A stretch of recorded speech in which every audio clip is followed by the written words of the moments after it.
Welcome to the 9642 podcast. This is your host, Mr. Number 9. And this is The Fool. This is where me and The Fool give our Unqualified and unrequested ramblings on the various issues in the world of sport. or something like that. Hello everyone, sorry we are a bit late, but we are gonna review the year in sport. And yeah, before you end it, I know everybody's already trying to cancel their subscription to 2026, but 2025 is finally over, we've paid for it, it's done, it's out of the way. And we have so many things to talk about. 2026 does promise to be an even more eventful year in the world of sport, but we'll get right into it. There's been so many scandals and incredible things happening. But let's do a bit of a rundown. Just the year started with the dominant champion coming back and showing the world he's the GOAT. Luke Littler wins again. Though I guess that sort of counts as 2026. End of 2025, beginning of 2026. But I guess he won end of 2024, beginning of 2025 as well. That was his first World Darts Championship, second time of trying, and then back to back this year. Well, this latest one at the end of 2025, beginning of 2026. Amazing, really. It was amazing, and a few weeks later we had the Australian Open. Yannick Sinner showing everybody why he is hot stuff. Winning the first Grand Slam of the year, showing his dominance. Madison Keys bringing in the women's title as well. Then we moved on to February, where in the world of cricket, India wins the ICC Men's World Championship. T20 Champions Trophy. You know how it works. There's so many World Championships in cricket now. So we don't even know how it even works really anymore. And then the Recopa Southern America, the equivalent of the Europa League in South America, Racing Club from Argentina. Congratulations to them, winning another continental title to go to their massive trophy cabinet. Then we had, the AFL season started. Obviously, spoilers for when it ends, but both the AFL, NRL season, which started in March, ended up with a Brisbane double. For the River City, both the Lions and the Broncos bringing the title home. I think the Broncos, it had been 20 plus years, many years of heartbreak. Panthers stopping them from winning. But they finally got over the line and managed to take the flag home. This is the one that the city really, really wants to win. And then we got to the Sepak Takraw World Cup being held in Bihar, India, where the Thai team wins again. Once again, water is wet, as like to say. Then we had the Indian Premier League starting in March as well, ending in May, when it happened. Virat Kohli wins an IPL, potentially in his last season for playing in the Premier League, just much like Sachin Tendulkar did for the Mumbai Indians in 2010. He's the Royal Challenger Royal Chokers Bangalore, now Royal Champions Bangalore. Along with a bunch of other teams that have ended their choke thing. We will get into it as we go on. Towards the end of the year, we had, towards the middle of the year, we had McLaren finally winning a F1 Constructors Championship. They got confirmed as champions quite early on with two dominant drivers. They did nearly manage to McLaren it through the rest of the season, but Lando Norris eventually takes the championship on the last race only just after Max Verstappen comes from 104 points behind to be 1 place off winning. So I think 2 points or 3 points behind. Like, it's crazy. He caught up more than 100 points in maybe about a third of the season-ish. So Max showing us his GOAT credentials, isn't he? Yeah. Just modern day genius at the sport. But in the end, not quite getting through. Moving on from the tennis, who can forget the epic French Open final between Carlos Alcaraz and Yannick Sinner? A game that lasted more than, I think, lasted almost 8 hours. Like, using older rules, it would have lasted even longer, but now the Grand Slam goes, you have to go into a tie-break. In the end, there was one point where he was defending 3 match points, and he was basically 2 sets behind. He clawed his way all the way back. It is actually a great picture this reporter took of him facing 3 match points, and he's basically on the ground covered in dirt from the clay at Roland Garros. He comes back from there, you're just like, hells to the yeah. It's just amazing. It was amazing, showing us his tenacity. 2 modern day greats. This is tennis's new great rivalry, Sinner versus Alcaraz. You love to see it. And Coco Gauff winning the women's as well. We're getting all sorts of new champions in the sport. The next generation, this is the great thing about tennis. There's always a next generation. They're always, and they always bring it in. In June, a Cruz Azul, the team that bring up the term Cruz Azulacular, as in they spectacularly always grab defeat from the jaws of victory, according to their Mexican rivals, would win the CONCACAF Champions Cup after winning the Mexican title, Liga MX, last year. So they've well and truly broken their Spursiness. Nice. Oh, good work. Yep. Obviously, who can forget that at the actual Spursy team, Spurs also broke their Spursiness. Yeah.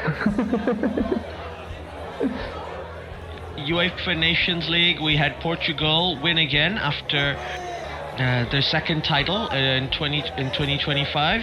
Mm-hmm. So another continental title for Cristiano Ronaldo to put in his trophy cabinet for Portugal.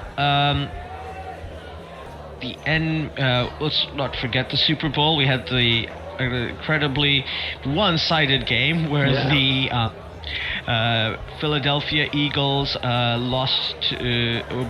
beat the Kansas City Chiefs quite easily in the end, with a great Super Bowl MVP performance from their quarterback Jalen Hurts. Then the NBA, we had one of the most epic finals of all time when the Oklahoma Thunder defeated the Indiana Pacers 4-3. This was basically the chance for both these teams to finally win a title. We knew going into it that we would actually have a new champion for the first time. For the first time since the Denver Nuggets did it a couple of years ago. The NBA's had a different champion for the last 7 years, so you can't say this game that league is stale. They've literally not had a back-to-back champion after what seemed like forever that we would have Golden State Warriors set up another dynasty since it got broken by the Toronto Raptors in 2019. Yeah, we've had a different champion since basically every year. Similarly, we had 2 sports had a resurgence in Canada, where both the NHL and the MLB had two different Canadian teams come all the way to the finals. The Florida Panthers would end up winning against the Edmonton Oilers in the final, but it did turn out to be a pretty close game, pretty close series in the end. And then we went to the looking at Major League Baseball.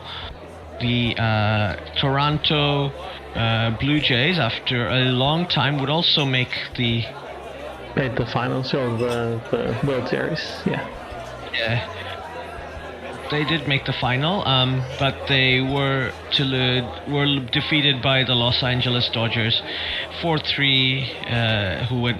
Dodgers going on to win their ninth title. So those are the results in the Big Four. I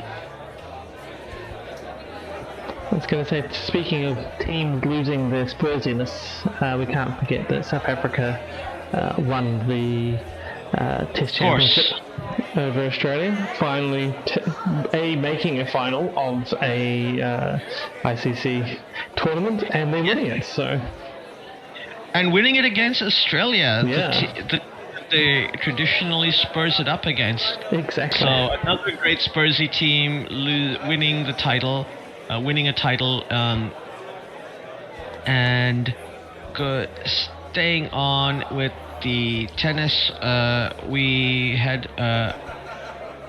Wimbledon. We had Yannick Sinner come in again and win the title, and Iga Swiatek winning the women's.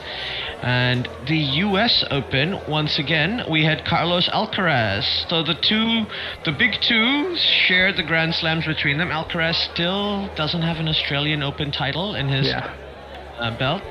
Just that's keeping him away from the career slam. And Aryna Sabalenka winning the women's title in the U.S. Open as well. So that was a great year for tennis. So much all-round fun. Anything you would highlight amongst the sports results last year? I guess the only highlight which I know we'll go into in depth itself was Chelsea winning the Club World Cup. So. Yep. Oh, we can't forget the Crusaders also finally coming back to win. Yes. I was trying to forget that. To our fans in the mainland, yes. Once again, water is wet again. Yeah. The Crusaders win. Not surprising, really.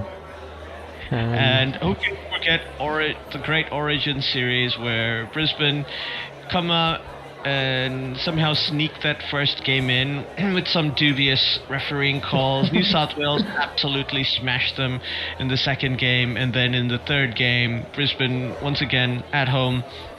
Away from home, going down to Homebush and stealing the title from New South Wales. Yeah. Always fun. Always fun. But now we're gonna go right into it. The big events.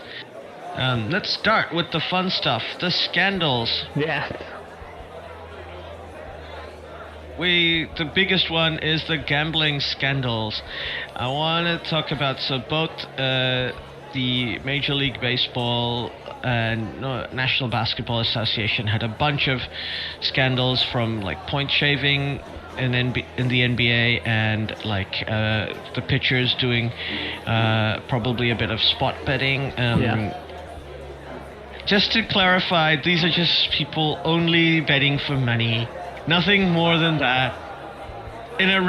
This is like a big scandal for both these big sports in America, whereas down in Australia in the NRL, Brandon Smith, the Big Cheese, appears in court because there's text evidence that he was giving gambling information to friends in return for a pound of cocaine. Something like that. Yeah. A ridiculous amount of cocaine. And I go, and the NRL just goes, this is just Tuesday. So the USA, when you legalized sports betting and you thought about how it would improve and bring more money into the sport, this is a genie you've let out of the bottle.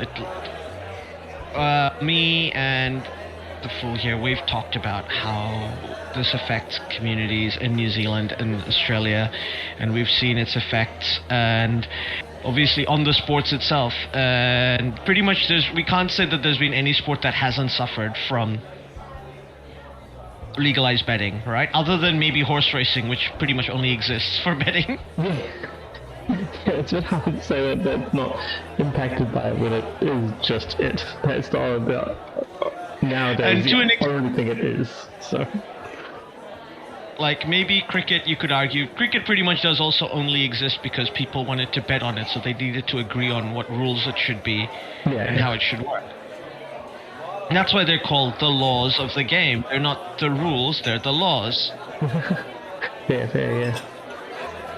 Now, because of this, like, that's why you could legally charge somebody with criminal things if there was found to be any, like, shenanigans happening with match fixing or point fixing. I see. Not that it stopped it from ever happening, by the way. Like, I think as soon as you've, for as long as gambling's been a part of sport, cheating at gambling has also been a part of sport. Yeah, exactly. That's just how it works, right? That almost goes for any rules, right? As long as there's been rules in sports, there's been people trying to break those rules. So pretty much. Just with gambling, it adds the extra bit of being able to pay some people some money for them to break the rules. So. Yeah, and especially in the United States, where you don't have as big a gambling culture as you did in Australia and in New Zealand, where, like, especially Australia, where sports betting especially is just basically a fact of life, right? In New Zealand, of course, there's a huge problem with problem gambling, but it's nowhere near as bad as it is in Australia, where I think the studies had shown that on average, households spend $500 a month sports betting, just sports betting. That's crazy.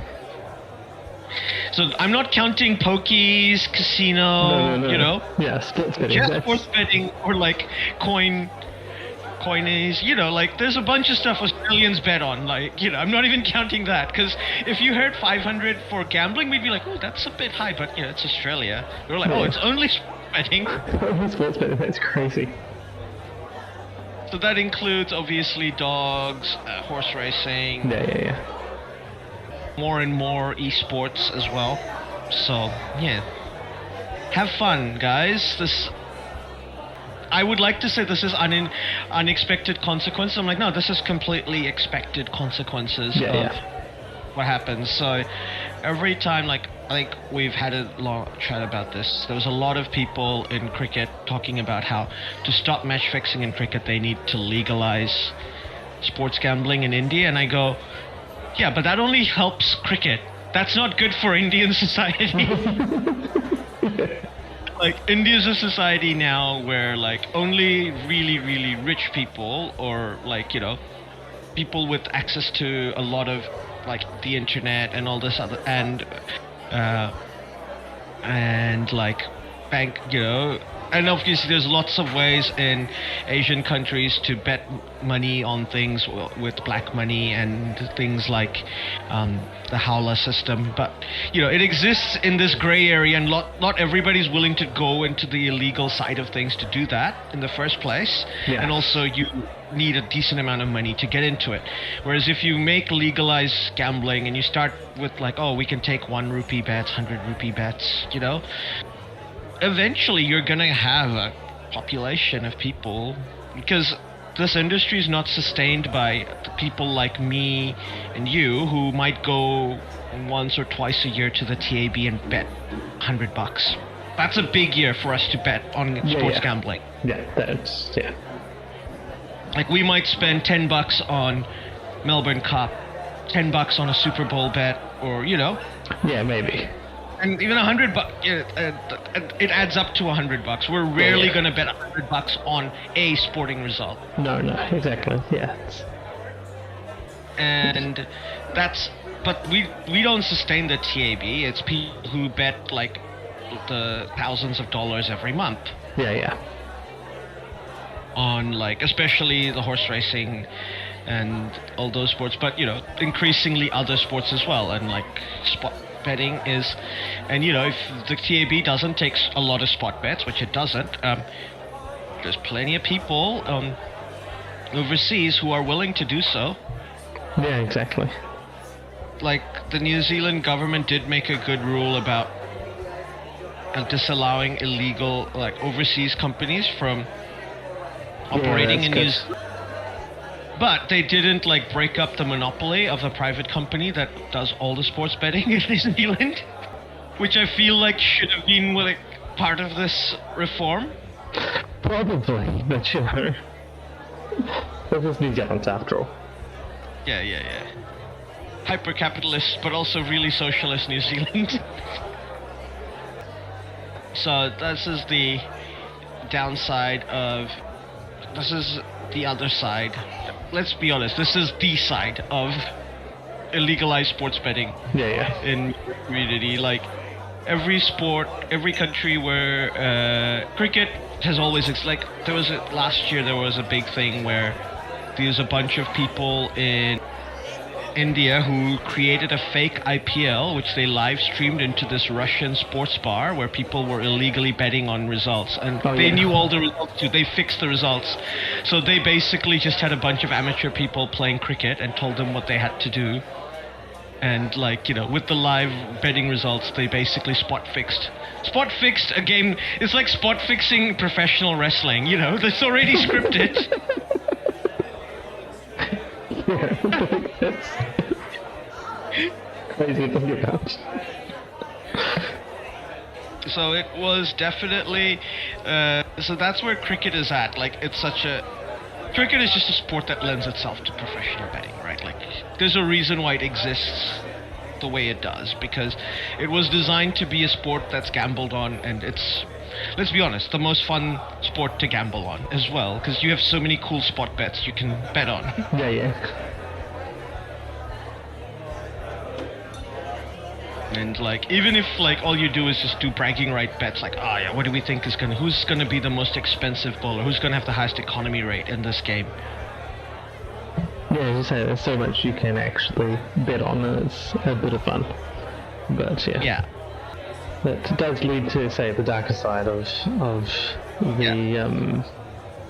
scandals and the bribes that go on, and all the other corruption that goes into it. So.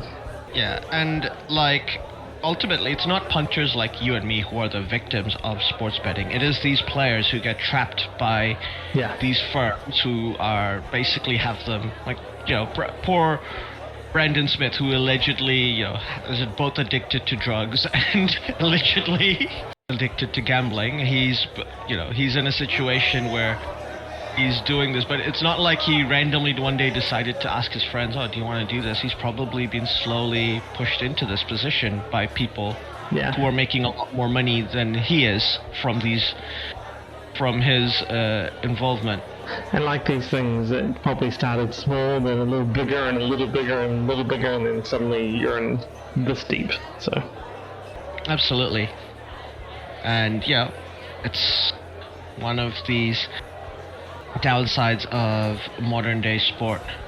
But moving on from that really Australian news story, the Australification of world sport, we go to another really Australian sports story. Apparently Queensland's Fitzroy River Crocodile Habitat is going to host the 2032 Olympic rowing. I see no problems with this. I see no problems with this. I see absolutely no problem with this whatsoever either. As they said, it's fine to get there, and they're you're more at risk of being run over by a bus than being eaten by a crocodile. And I'm that's not what Bob Catter says. And I trust Bob when it comes to crocodile stats. It's fair. But it's an average of 4 people get eaten by crocodiles in northern Queensland every year. And that's just northern Queensland. No, exactly. I may not agree with his politics, but, he's spot on about crocodiles, right? Yeah, he knows his crocs. Yeah.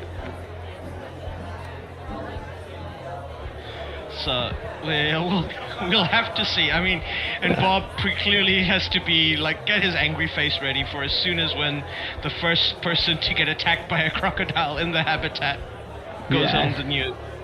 That's the bit that, it's like... Yeah, speaking about spot betting, what ethnicity? Do you think the TAB will take bets on the nationality of that person being American, or just be like, no, that one, first non-American to get... That's a good point. It's like, somebody get attacked by croc? No, not taking that odds. Being American? Not taking the odds. First non-American. That's what we're taking on. Non-American, non-Australian, because both Australians would be overconfident because they think they know, because there'll be lots of city Australians coming. We're Australians. There'll be more Australians there anyway, so. Yeah, generally there are more like you and I are not Australian. We would look and go, "There's crocodiles. Why are we going there?" What is this? We live in New Zealand. There are no animals in our wildlife that can hurt us. What are you talking about? Exactly. We have plenty of national disasters, but going out to the bush, there's nothing that can kill us there. Like there's plenty of water. We can probably find something to hunt it and eat it. Like Yeah, like the environment's possibly going to try and kill us, but the animal life, no, that's less likely to. We might have to be trying to allow the animal life to kill us. Yeah. So. The opposite of Australia, where it's like it's extremely easy to get killed. Sometimes the Australian wildlife is actively trying to kill you. Well, Australia declared war on its wildlife once, so I feel Twice, like I think, and lost. Yes. The emus. Emus are deadly. Like they're fair enough. Like. The emu is a worthy enemy. It's you lost to it. Okay, fair enough. We lost to you guys. To be fair, they were tanks and did take like machine gun rounds and like keep running. So yeah. Yeah. And I think, emus are not as deadly as cassowaries. Yeah, fair.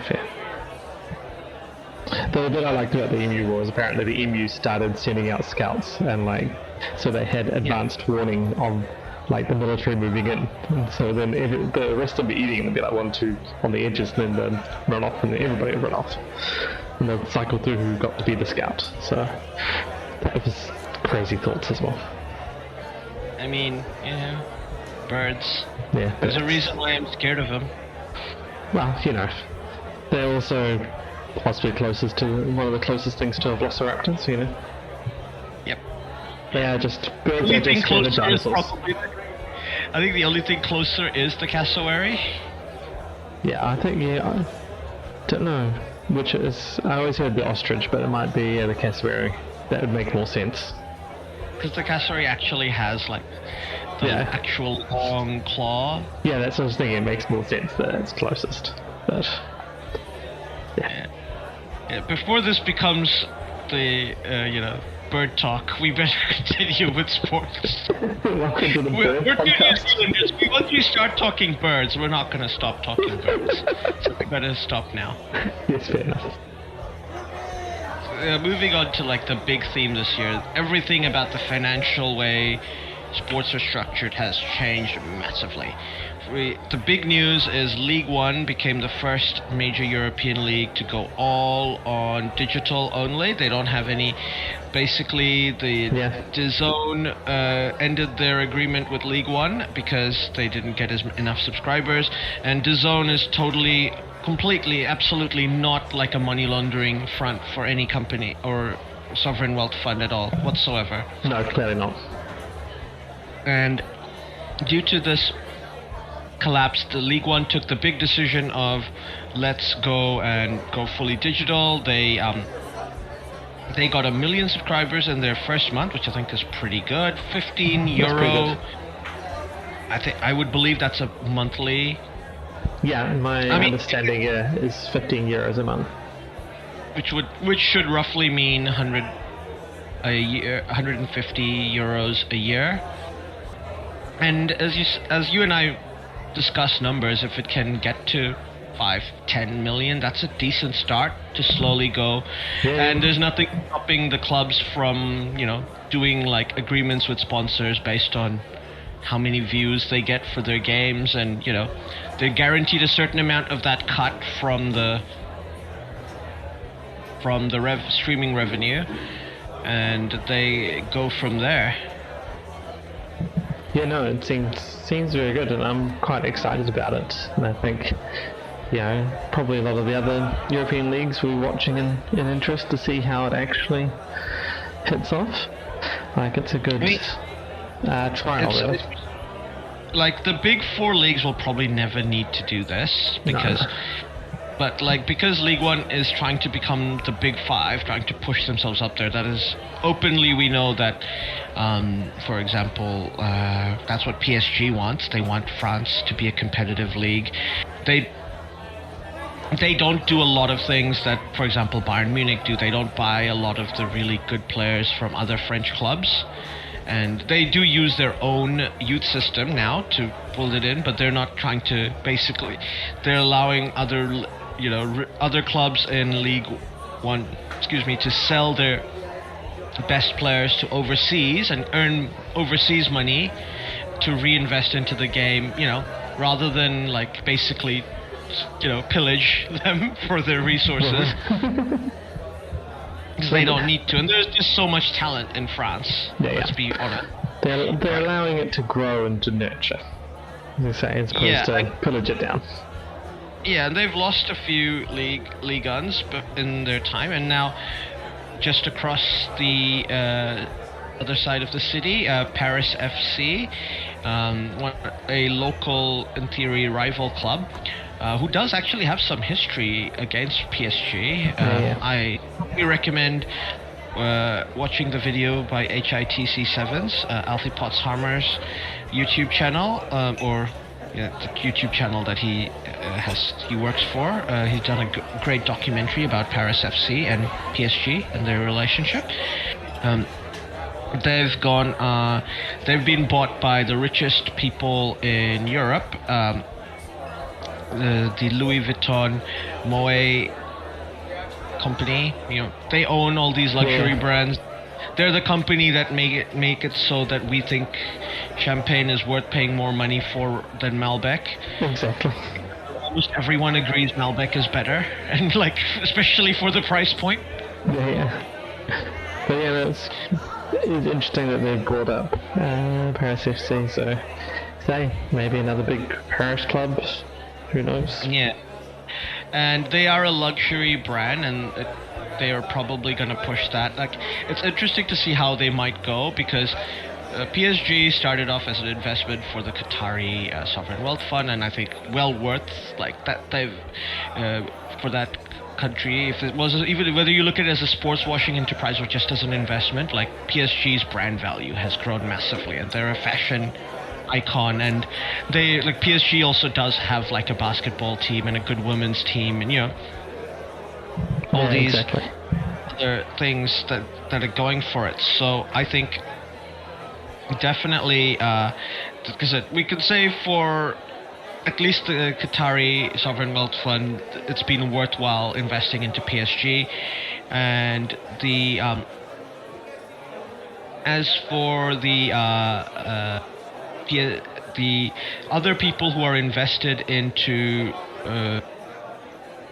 Paris FC are Red Bull. They, I believe, have a 20 or 30% stake in the club.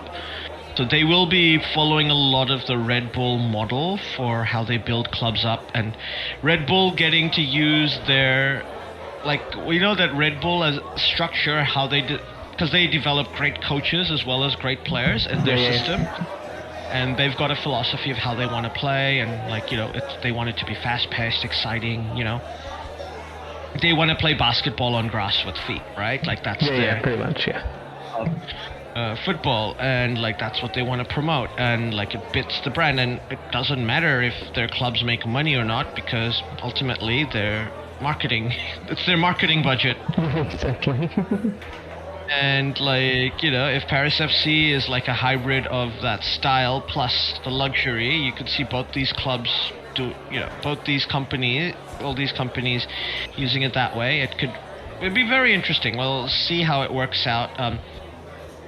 And League One does already have like a bunch of, old royalty clubs, like you say, Etienne, your Marseille, Monaco. Yeah. They're not anywhere. They're also going to be in the league. So there's always going to be fans in League One, and there's always going to produce good players. So, and if in France alone, if they can get like, as we said, 5-10 million in subscribers, like 5 or so million in France maybe, and maybe another 5 overseas just to begin with, that's not too bad. Like there's a lot of francophone countries in the world that follow Ligue 1 as well, especially because it has some players from Africa, both North and Sub-Saharan Africa, so it'd be really interesting to see. Similarly, the ECB, after everybody laughed at the 100, made more than $1 billion selling their franchises. Yeah, that's crazy. And they've used the Bundesliga model, where the counties that they've allowed the counties to also be sold to franchises overseas, but they have to retain 50+1. All right. Oh, that's good. Using that Bundesliga model, and the 100 franchises are, I think, half owned by the ECB, half owned by the thing. Like basically, the ECB's gone. You retain like the controlling, but we retain enough that we get a portion of your earnings. All right. Yeah. So it's an interesting model. Some people have said that it could potentially make even more money than the IPL. And people are laughing at that idea, but the English Premier League is the biggest football league in the world, and it's not the largest football country in the world, but not by a long shot. Yeah. And like people in England who watch cricket really love watching cricket. Like there's a reason why the World Test Championship has to be played there, because if it's ever played by non-host teams in any other country, it's not gonna sell out. Yeah, exactly. There's a reason why almost every Champions Trophy was being held in England for a while as well, because England basically, that's a tournament. It's England are playing. The Barmy Army's going to be there. It's going to sell out, and whatever teams are playing, neutral teams, you have like a South African, New Zealand community. You've got a Bangladeshi, obviously the South Asian communities, Indian, Pakistan, and even Ireland. Holland will have players just easily come across. It's traveled from Amsterdam to the UK by train for a cricket game. It's not going to take that long. Yeah, exactly. There's a reason why it works really well, and it could fully go, and I don't think it'll be necessarily as big as the IPL, but it could be a decent competitor. They're never going to be playing at the same time, so they'll happily share players. And if it's the same owners that own both sides, they don't care which one makes them more money ultimately. Yeah, exactly. So it's the same people owning the franchises, then money is money. So yeah. And people are happy to, one thing England, we know, like the Premier League is basically the big success story of late stage capitalism in England, right? That's the one product that it's better than anybody else. Like that, it's got the best coaches, got the best players, got the most money, got the most fans as a league in football, in the world's game. Yeah, exactly. So it's a model for other sports as well, right? So yeah. And you and I remember a time when that wasn't the case. Like the English league wasn't the best in the world. Especially when it started. We remember the bad old days of English football. So you can definitely see, and we remember the bad old days of English cricket too. So, yes.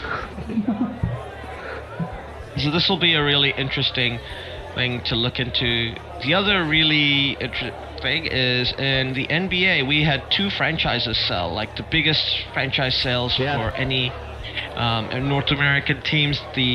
First of all, the Boston Celtics smashed all records for a team being bought for $6 billion. But you go, yeah, they're the Boston Celtics, right? Yeah. And we'll probably never see a sale. And then the LA Lakers sell for $10 billion, and you go, oh yeah, but they're the obviously they're the two biggest basketball teams in the world. Like, Yeah.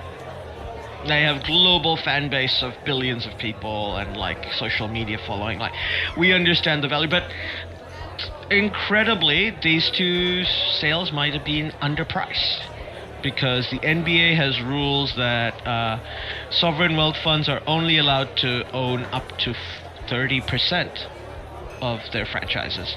Right, yeah. So you didn't see because let's face it, like, if you want to sports wash your country, Saudi Arabia should be buying the Lakers, right? Like, that should just be instantaneously what you want. Yes. Or like buying or like another Middle Eastern sovereign wealth fund should look to buy the Celtics. Like, that's all. You get so many eyeballs in that league. And there's 80-something games to watch, and it wouldn't surprise me if you see some of the other big teams in that league sell for a lot of money, like the LA Clippers, the New York Knicks.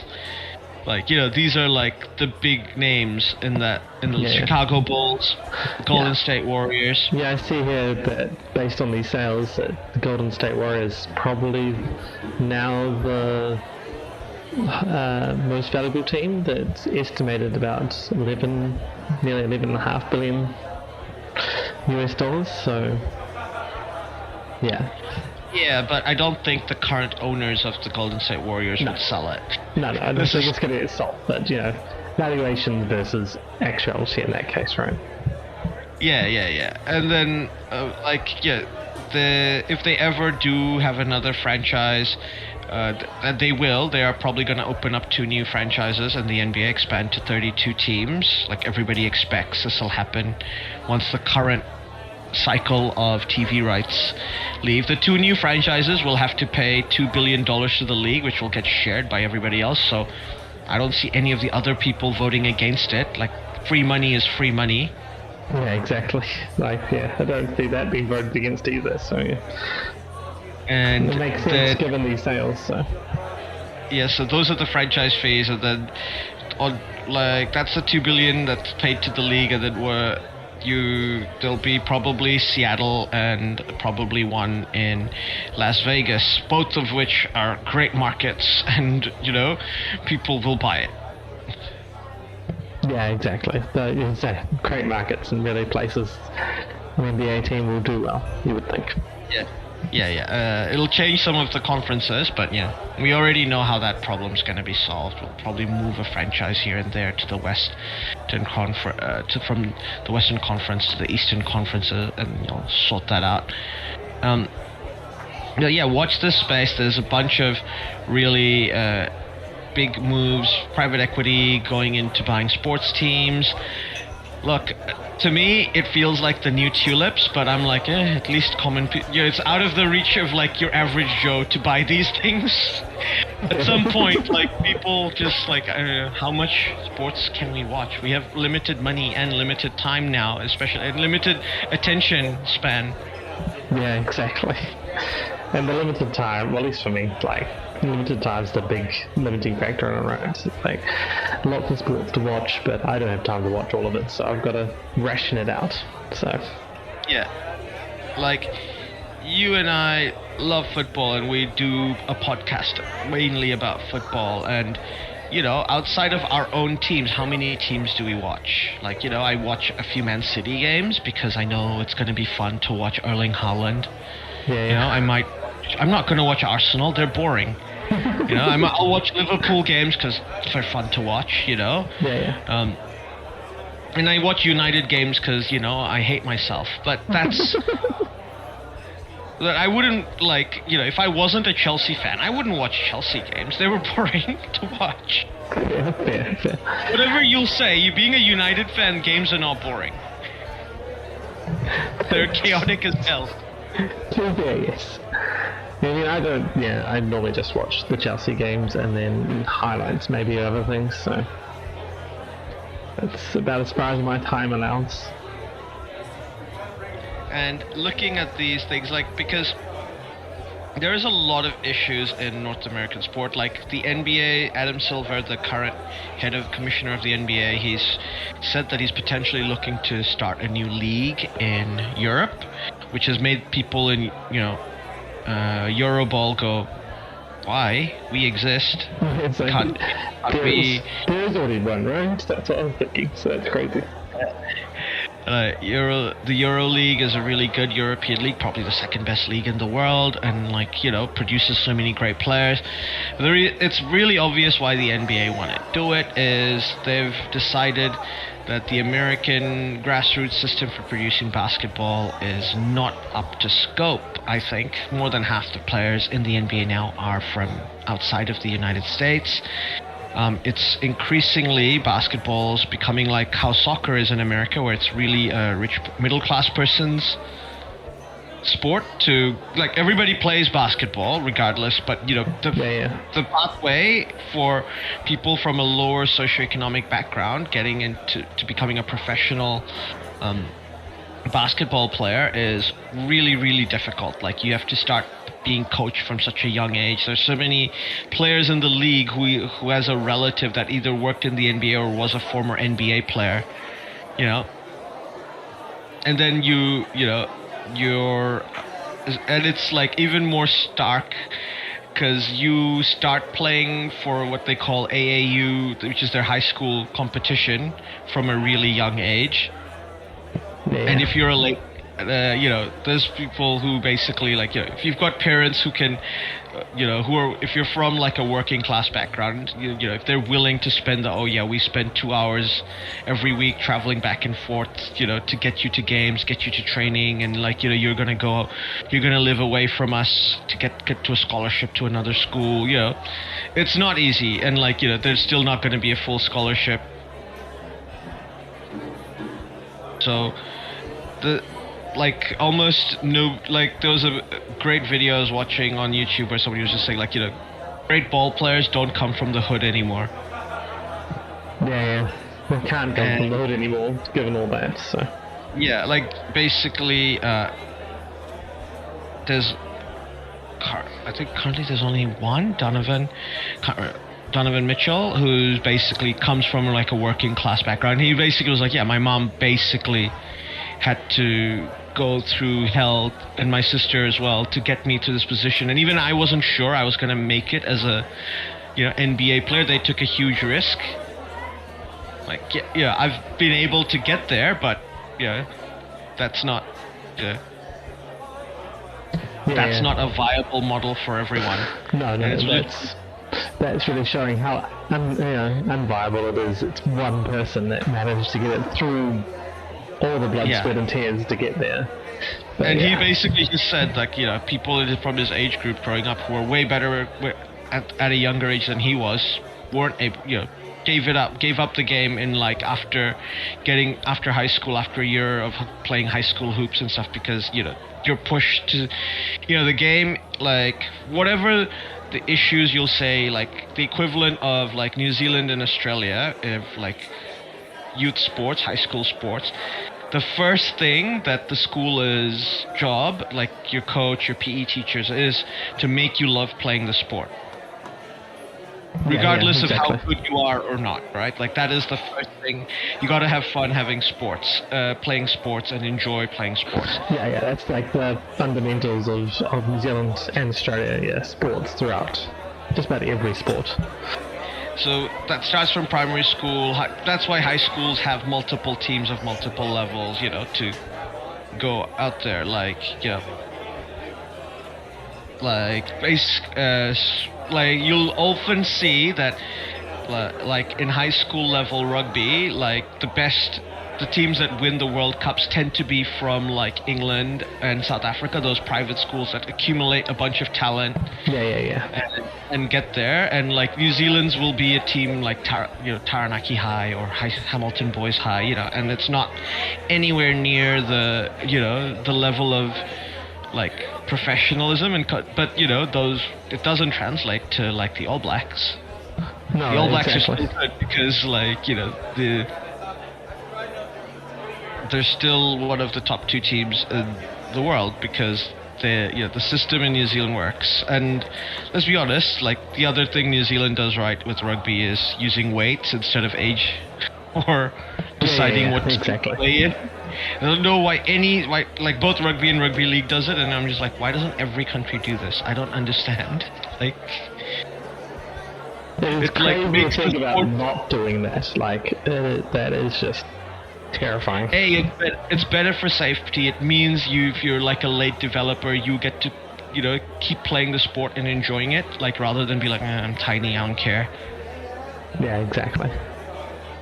So it's weird, like different things, but whereas Europe is similar model to New Zealand and Australia, it's less dependent on high school. It'll be more like you join your local sports club, you'll see which sports you like, you'll end up playing, and they'll be your neighborhood sports club, and then eventually they might be associated with like a big pro club down the in the city or down the road, and then you'll if you show some talent, they'll like they'll refer you to that bigger team, you know what I mean? And yeah. Well, yeah, like, don't get me wrong, it's super competitive in Europe. You're not like Ajax is literally got an under 6s team, like and you're probably not gonna play for Ajax, and like this is like in Holland where like so much development on youth level, because they just go, so much of your mobility and hand-eye coordination skills develop at that age, so we want to be in control of that right away. Like, we want to make sure you're doing the right things, but it's still available to those players for free because it's based on which guys show show promise. That's good then. And it's also like easier to do that for free because in England you're not, in Europe you're not, in football anyway, you're not allowed to be at a club that's be signed by a club at a young age if you're more than 50 miles away from their home stadium. Oh, right, yeah. Just to prevent that whole blood, sweat, and tears. Like, it makes it competitive in like really big cities, but also like gives you loads of opportunities. Like, we've look at Jamie Vardy, right? Didn't get picked up in other teams, but he's still there's so many second chance ways to get, like, Jamie Vardy is incredible, and he's the ultimate late developer. Yeah, exactly. Professional player. It's crazy to think of his story sometimes when you go through it, right? And say quintessential late developer, where it's just like actually his ceiling was heaps higher than anybody could have thought. Yeah, I mean, the closest equivalent in like American sports is it's Kurt Warner, like, who's a Hall of Famer, but he used to pack groceries till he got he got signed as a free agent because the Rams had an injury crisis and he just came in. Alright, that's pretty crazy. But Jamie Vardy was still playing football, right? He was still able to support himself with playing a sport, sure, at semi-pro level with Forest Green Rovers and all that, but he was still a footballer, and he got scouted up. He wasn't reliant on like somebody getting injured. Like, once somebody was like, oh, this guy's talented, just buy him. It was just one of those things they just hadn't been able to get into the right places early on, right? So yeah. They got missed. He's playing semi-pro, and then finally a scout managed to be like, oh wait, it's that guy. Maybe we should give him a chance. Jamie Vardy is only the most famous version of that. There's so many players, like Falling was also like that, playing semi-pro until he got to Villa and then eventually United, and went on to have a career for England. Exactly. Same with like Kyle, what's his name, for Manchester City, old right back. Oh, damn it. No. Yes. Walker, Kyle Walker. Like, I know this name, but brain's not gonna give it. Yeah, he's back now. He's at Burnley, but Kyle Walker was playing like pretty late in life, still playing in the lower leagues, and then he eventually got signed for Yeah. Spurs moved on. So it's not just only possible, but it's common enough. That happens all the time. So that's because you've got multiple leagues, multiple levels of, and you can, semi-pro level even in like a lot of football and other leagues, you can still work and do that and support yourself reasonably okay. Yeah, exactly. So there's different issues with and like I feel like that the NBA they're currently not going to be able to do things like make their own academies and things like that, but they potentially want to do that. Now they've created their the second tier league, the G League, which is for like basically their feeder league, and it's slowly doing pretty good at producing players. But I think this is the thing of like, you and I think firmly believe that the European system of producing and creating sporting talent is better than the American system, which is reliant on basically getting a bunch of amateur organizations like colleges and high schools to develop it fully, versus in England where it's all basically done by professional, effectively factories that make this, right? Yeah. And it's like Lionel Messi would, if he was not Argentinian and was actually American, he'd never end up becoming a professional soccer player. Yeah, well, exactly. Probably wouldn't have had the chance. So.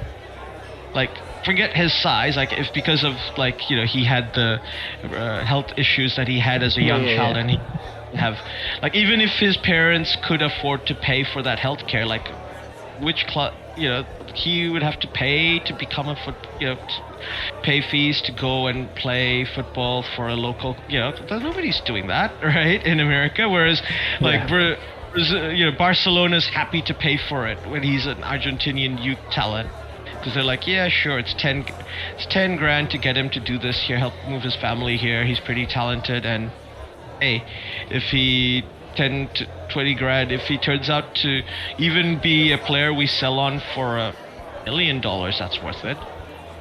Yeah, well, exactly. So forget that he became the greatest player in Barcelona history, but like, even if he was just, if he was sold as an 18-20-year-old for a few $100,000, it's like, it was worth a shot, Yeah, I would say it was an option to nothing, right? There wasn't that much there's a bit downside because they were investing some capital into the whole venture, but as you say, as long as it was going to be good enough that they could recoup costs, which then it was worth the shot, because and didn't work out for them, so you can't complain at them trying. Exactly. So speaking of systems and grassroots, to go along with all this money stuff, the other big thing that happened is England's independent soccer regulator passes into law. We have an ombudsman. He did a great interview at The Athletic. Strongly recommend people talk to. He seems like this is the guy everybody seems to think should be in charge. The clubs like him. The fans like him, the players like him. He's worked in all forms of like football administration and things like that. And he did say like, I'm even used to dealing with the media, but even the media gets, because he's a Manchester United fan, and he talks about it. And they're like, are you gonna stay away from doing the Manchester City case? And he's like, no, of course not. Like, what the fuck are you talking about? But he's also like, I understand that people think I've got this. He's like, this is why I'm telling everyone. These are my. Sorry, no. He's a Spurs fan, and he was there like, oh, are you going to be fair to other teams? He's like, yeah, of course I'm going to be fair to other teams. He declined to talk about Manchester City because he's like, that's still ongoing, which is fair enough. But he has implied that if football doesn't sort itself out, this is where. Like, if there's still grievances, we're the backstop. Before it goes to a court, we can, do arbitration. We can, and the clubs kind of have to do what we say. And especially they'd like to sort out issues for fans, because the ultimate thing is the backstop wants to ensure that the pyramid's integrity is maintained, and the game is still affordable at grassroots level for people to go to stadiums. Yeah, exactly, and that is a big issue, right? So. Yeah, I mean, there is a big thing in the UK about what they call the 3 p.m. blackout. It's crazy to think, because there's nothing similar to this in Australasia, where the game Premier League, if you are in the UK, you cannot get your local Premier League games at 3 p.m. It's blacked out. This is to make sure you get the match of the day thing and Sky, but you are, that's basically they want to ensure people go to the games. Oh, right, I see. Watch them, but the whole thing is it's moot for Premier League clubs because they're always going to sell tickets and they're always going to have people wanting to go to games, but it makes a difference potentially at lower league. Yeah, where it's pretty cool. The argument was made that, if you're in Grimsby, are you gonna go down, in the wet cold to go watch Grimsby play football, or would you rather stay home and watch a Premier League game at 3 p.m.? Where I'm like, okay, but it does mean lots of people pirate these games because you can watch them from overseas. So it's like, we do live in the world. What are you gonna do about this? Yeah.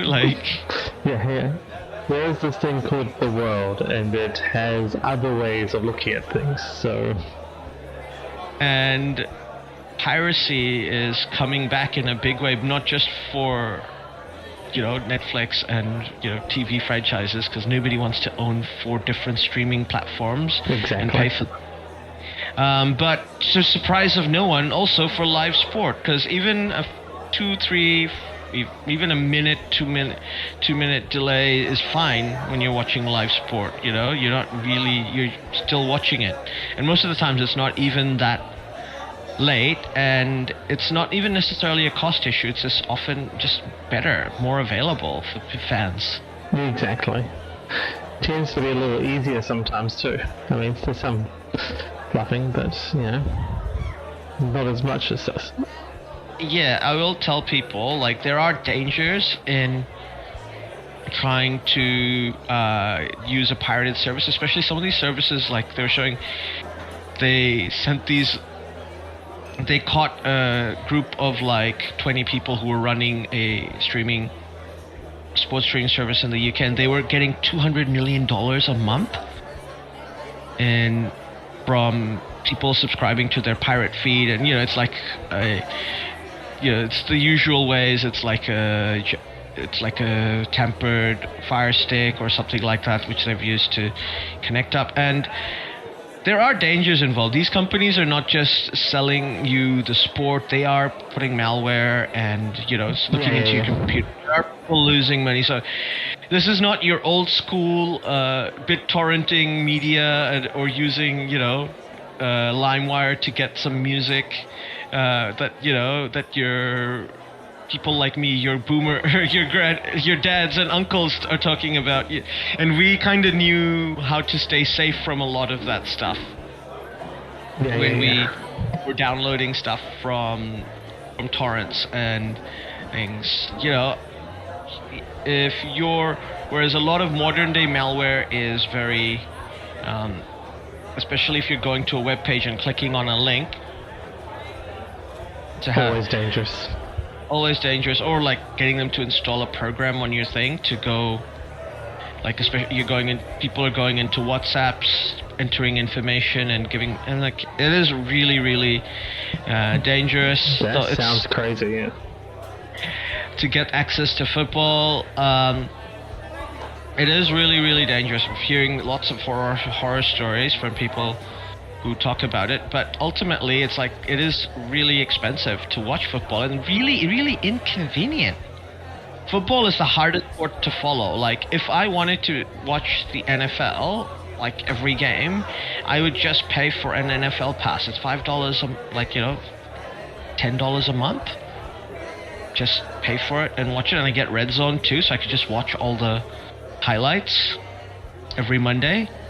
Yeah. Monday Which is really convenient. Really convenient. Ditto NBA. There isn't something similar like a Premier League pass, and people have been talking about the Premier League introducing a product like that because they are losing views, they are losing money by not having something easy like that, but also something like what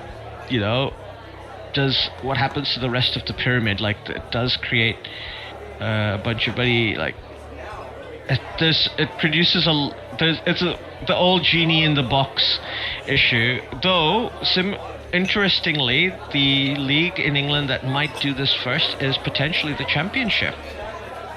Oh, really? Wow. They're looking to introduce a model of like, we're gonna do digital subscriptions. You get all the games. It's a monthly thing, or you can buy like a season package, and you can watch. There's no 3 a.m. blackout. We'll experiment with it, and it's just like, or like the Scottish League are looking into that as well. They're based in the UK. They can do, because the Premier League are kind of like, we don't have to be innovators anymore. We can just follow a good idea when somebody else has one, because what we're doing is still pretty good. Like, it still makes money. We're not going to look at their whole thing is like, where other people can innovate and take risks, and we can just follow what they do. We don't have to like be the first. Yeah, we can wait for them to see whether it works or not, and be like, hey, that worked pretty well. Okay, we'll do that. Or like, we get the idea of how that could work well, but we'll do it better now because you didn't have the money and funding to do the other, push it to the edge. Yeah. Well, they did that. I see what you were trying to do there, but yeah, you missed here. You didn't do that. So we've learned those lessons. I have to say, we've got the money to do it, so we'll do it properly. Big budget, go. Let's be honest, if the Premier League did Premier League Pass, much like the product we used to subscribe to in New Zealand many moons ago, rest in peace. Rest in peace. They will have 1 billion subscribers. No question. No question.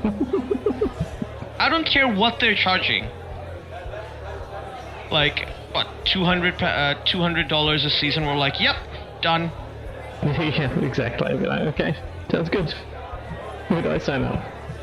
Where do I sign up? $200 a season, $400, even up to $300 a season. Even if they give you like customized bespoke plans of like, you could decide if you only want to do certain teams, and these are the ones you want.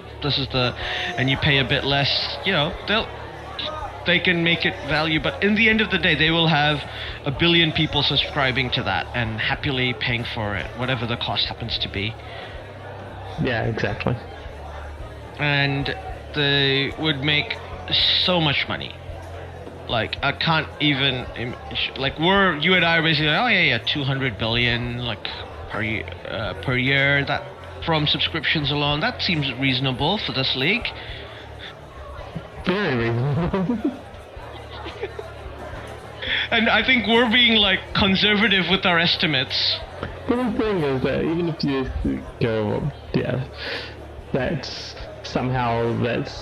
being optimistic. Cut that in half. It's still, what are we talking? 100 billion, 150 billion a year, like so. And the other. These are a bunch of things people are looking at. Championship is looking into similar thing that the Bundesliga did with their digital streaming thing for their English football rights, because they're allowed to play around with that. They sold a bunch of it to Mark Goldbridge, the YouTuber. So he streams the game and commentates like while watching. And there's like it's digitally available in England for a reasonable price, just because they wanted to experiment with it a bit and see how it could work. But the Premier League could do that stuff to see how it works. We go, we can have a bunch of YouTubers. We go, YouTubers, pay us a license fee. You're allowed to stream now. We get a portion of your streaming income, but you're allowed to stream our games and chat and talk. Yeah, that would be crazy. People want to use that on Twitch, go for it. Like, people who don't necessarily pay for our product but are going on Twitch and watching, we get a bunch of your Twitch stream money plus any, if you have you're not allowed to have counter brand deals to the brand deals we have. Like, if Premier League has Coke, you can't have Pepsi. Like, that's standard sort of thing. And, a portion of your ad revenue or Twitch's thing revenue. Twitch would like cream itself if they came up with a licensing agreement with the Premier League like that, so Twitch streamers could just it'd be stream. crazy. And they could Premier League could argue that it's a different media platform, so it doesn't compete with TV rights, and arguably it doesn't, because people who would watch it on Twitch would just not watch it on TV. Yeah, exactly. There'd be not that much crossover, or too much crossover, so it should be good. Especially if they're doing their own streaming service as well, like, then there'd be basically, it's just additional revenue. Yeah. And like, it's based on a portion of how much views you get. So if you're using, Switch streamer goes, oh yeah, I'm using the license, I've only had like 100 views, so you're entitled, that might get me $100, just as an example. Obviously that you don't earn that much for 100 views, but that means I give you $2. Okay. Yeah, exactly. And like, I'm getting to keep a bunch of my ad revenue. I'm building up my channel. Like, as I get more and more, I can probably have a bespoke agreement with the Premier League and Twitch as we go on. Otherwise I move to YouTube or I move to another streaming. There's so many ways to do it. Like, the thing is, the Premier League doesn't need to be the first to do any of it. They can just happily watch everyone go, yeah, okay, that worked. That was popular. Like, hey, let's try it. Yeah, exactly. The championship can take that risk because they're always gonna have the fan base. They're the fifth most lucrative league in Europe. Yeah, something like that. And this would give them like a bit more of an even footing. And like, because the championship is part of the English league, they do own the other two professional leagues in the pyramid. And they want to, they'll want, we know that money will get evenly distributed, and they'll probably try and push a bit of that, model forward down the leagues. And there's also the National League down from them, who are in theory a semi-pro / amateur league, but let's face it, they're not. Yeah. Because fifth tier may as well be like, the new bottom professional tier, and pretty soon National League 2 will get there as well, the way it's headed. So it's definitely a bunch of really interesting things to look at in this media landscape. There's a bunch of things coming up, and they're all being tried out this year. And next year's a World Cup year, potentially the most controversial World Cup ever. And we will get into that. But before we have that World Cup, we have to end with hilarity, I think, in our podcast. Yeah. The Club World Cup. Woo! The tournament that didn't even have we had BT Sport offer $0 to show the tournament before it started. And then, ironically, the Saudi Sovereign Wealth Fund invested $1 billion into DAZN, and then DAZN offered $1 billion to get the broadcast rights. Suspiciously the same. Also, coincidentally, after Saudi Arabia was awarded the 2034 World Cup. Just all sure coincidence. That was 100% coincidence. I'm sure. So, but at the end of the day, the games also had ridiculously expensive tickets with like surge pricing and blah blah blah. Lots of games were empty stadiums, and this is the issue where I think in 1990, the World Cup in America in 1994, United States most of those sports stadiums were still in downtowns. You could still get to them by train, and you could get.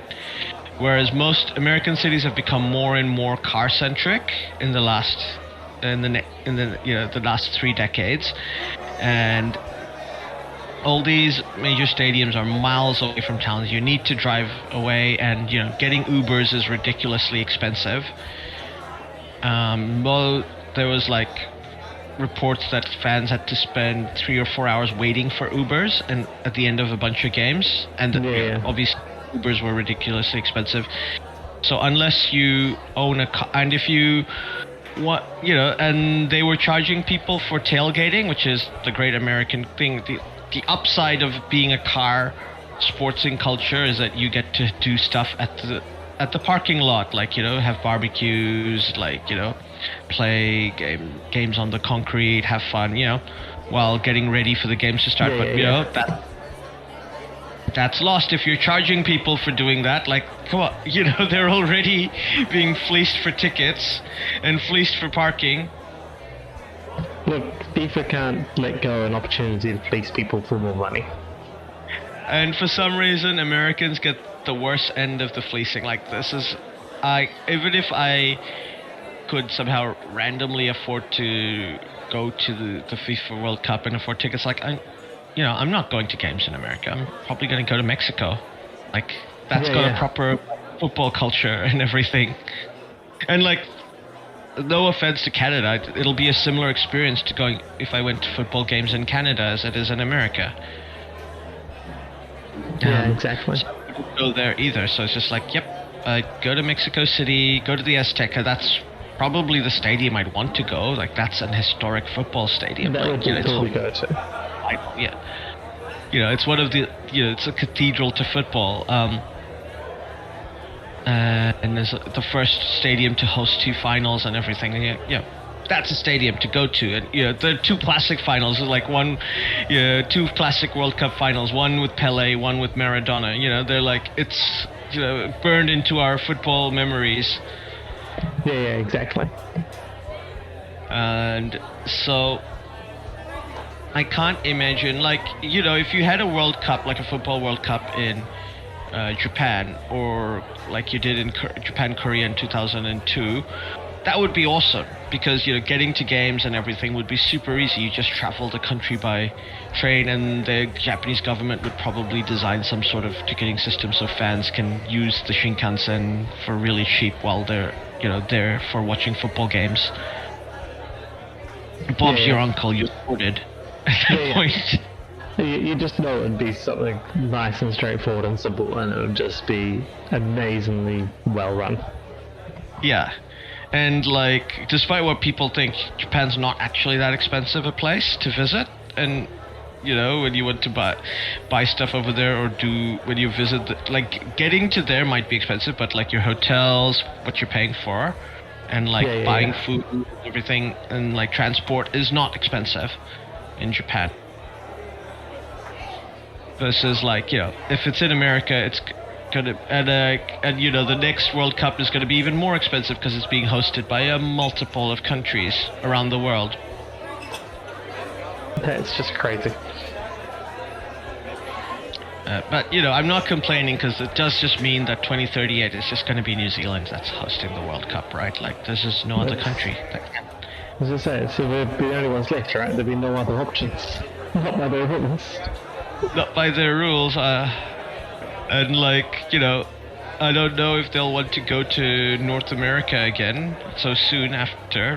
Technically they could host it again in the US, but at that point, how much money would the average American fan even have to? They'll be paying off the loans of the last World Cup. Yeah. Paying off their second mortgages they took out to watch games in that World Cup. But yeah, we'll see. And I know you and I are definitely going to watch the World Cup next year. We're going to stream it. We'll be watching in bated breath to see how it works out. Yeah, well, it should be good because, TVNZ here in New Zealand have got the rights, so sounds like they've got most of the games free to air. All the all-whites games that we make it through will be, and I think I think from the quarterfinals on as well, everything will be free. Definitely the finals free, but they are going to have some sort of package for all games. So we'll see what that sort of pricing comes in at. But yeah, no, definitely going to watch it. My kids are already amped for it. So Yeah, and we thought the Qatar World Cup was going to be the most controversial World Cup, but you and I enjoyed watching those games, and we had a great time in 2022. It's just the same thing, right? Always leading up to the World Cup, controversies, and then during the World Cup, the football takes over. Better or worse, the football takes over during the tournament. So yeah, pretty much. And I think on that note, we wish everyone a happy new year, and I hope you had a good 2025. Yeah. And a great new year, and look forward to the year coming up. And catch you next time. Catch you next time.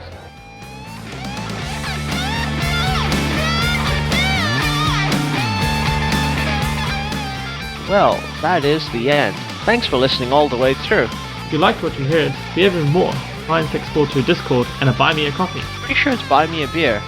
Oh yeah, buy me a beer on buymeacoffee.com. In both these places, you can talk to us, and we may even listen, especially if you do buy a said beer or coffee. I might still be confused. Yes, we're easily bribed. All links are in the show notes below. Don't forget to like and subscribe. This is on YouTube.